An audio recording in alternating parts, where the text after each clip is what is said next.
Hey there, Ben. Hope you're having a great day today. This is your video lesson. Bunch of things I want to talk about, and I'll go down the list. And as usual, if you have questions at the end or want me to look at anything, feel free to shoot that on over, and I'll do my best to answer. So, cool. Let's get to it. So, Paranoid looks good. Coming very nicely. So it looks nice for just 1 week's worth of work. So nice job. So I guess we'll get down the list here. So first thing is just your overall tone when you play this. If you listen to the recording, you listen to a lot of metal players or a lot of hard rock players, they're not using as much distortion as you would think they are. For this one, I looked up Tony Iommi, who's the guitarist for Black Sabbath, what his setup was when he was with the band. And basically what it is just he turned his amps up really loud is what he did. So unfortunately, you can't do that in your house, otherwise your neighbors might come looking for you. So with that, with the tone of this tune, the guitar tone that is, I think something like a Tube Screamer would be more appropriate. So all you need is much distortion. I think you can dial that back a little bit, just that way it matches more. So listen to the recording, and it's just like the amp's breaking up just a little bit. For example, if I were pulling up my program over here, let me know while it loads. So if I turn on my distortion, do a fuzz, and I put that opening riff. I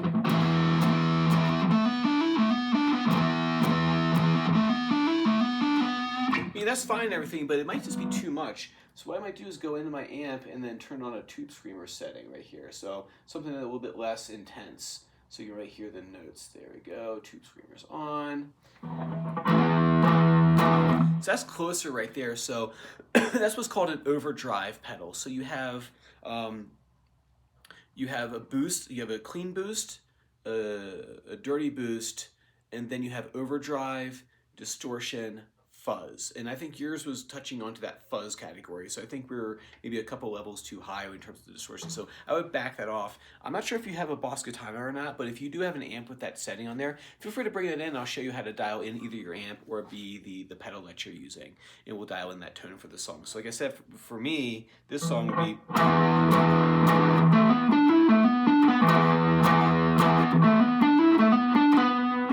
would match it more, and then that these rock and metal players are not using as much distortion as you think. Good on riff 1. It's coming along very nicely. I just loop it, man. I think you played through one time. I really would like to hear what it sounds like played in succession as a bunch of times. That's what he does in the song. I think it's 4, I want to say. That is looking nice. I just want to see how it connects back to this part right here. To get better at that finger independence, where you talk about those walking fingers, I like to give the exercise the spider. And we get back to clean tone for this one. So here at clean tone, and then what I'm going to do is I'm here on the 5th fret of the 6th string. First finger, 1, 2, 3, 4. I'm just going to put them each down. They're each staying down. I'm going to keep these down. I'm going to go down here to the 5th string with my first finger. While keeping that down, I'm going to move my 2nd finger down. So now these are on the 6th string. These are on the 5th string. I'm going to move this one down, another one, and then move this one here, right? And I'll slowly walk down the strings.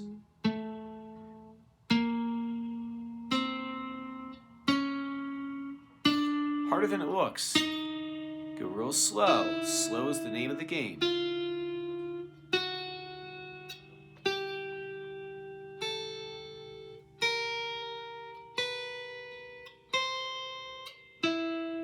On the way back down. 1, 2, 3, 4. 1, 2, 3, 4. 1, 2, 3, 4. 1, 2, 3, 4. 1, 2, 3, 4. And that'll hopefully get your fingers used to walking the strings while others are down. Because that's really what the challenge was for this part, was one finger moving while the other was doing something else. Right?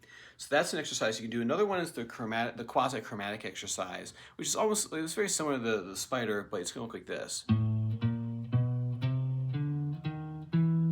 1, 2, 3, 4, 1, 2, 3, 4, 1. Right, so that's number one, but that might not be challenging enough for you. So what you can do is you can do different combos of those 1, 2, 3, 4. So 1, 3, 2, 1, 3, 2, 4, 1, 3, 2, 4. First finger, third finger, second finger, fourth finger.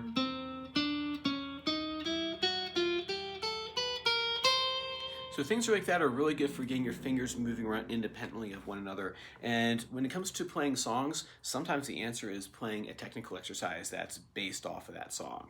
Right. Cool, and then see here, riff number 2, looking good, man. Good speed and good power chord hops, I like that. What I think we need to work on is the bar accuracy. When you did the bar, you did the, so back to overdrive. And we're gonna go to a tube screamer.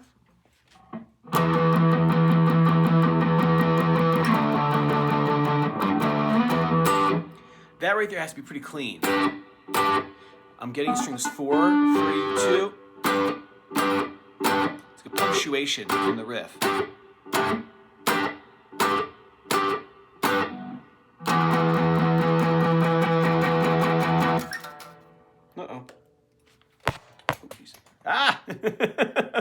Technical difficulties. My wireless ran out of power, so I'm going to switch over to my cable here real quick. Just bear with me for a second. I get my cable out. You can fast forward past this part. It'll take me a second.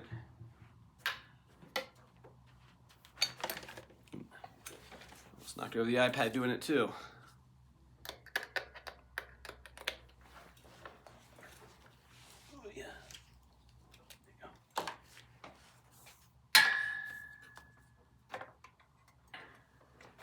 Should be in business. All right, let's try that again.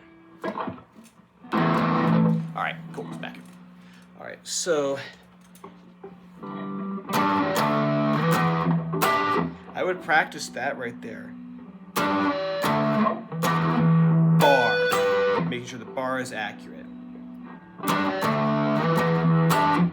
Right, so work on that for me. And then for the solo, looking good, like I said, think about being on your tippy toes. I see you kind of do, if I do the first like little thing that he does here. See that right there, the hammer? What is it? That's it, yeah. That bend. I'm pressing very light on this. Think about being on your tippy toes, and you don't want to get... See, I flick my fingers away, and now it's going to take me for a lot longer to get back into position over here. So when I do that bend, my fingers are real close, and I'm not pressing them very. Think about being light on your fingers. Or things like that. Cross strings and speed. Look what it is. It's my pick. So look at this right here. Down. Practice this right here. Can you sweep through the 2 strings?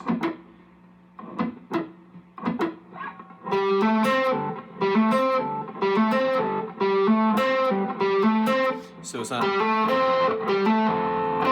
or I'm not lifting away too far, so the issue is really kind of in both hands. When you play this first one right here, if this flies away, it's harder to get it in position here on the next string down. Same thing with your pick. If you pick far away, it's hard to get back to the string. So for an exercise for that cross string licks, slow to make sure you're doing it right. Slide through the string. Slow. Make sure you're pressing light, keeping your fingers close, and then do a fast one. Right? So things like that. will help your solo speed in there. We'll work on that tech next time. Cool, so work on that for me. And like I said, if you have any questions, feel free to shoot that on over. If not, I will see you same time next time. Take care.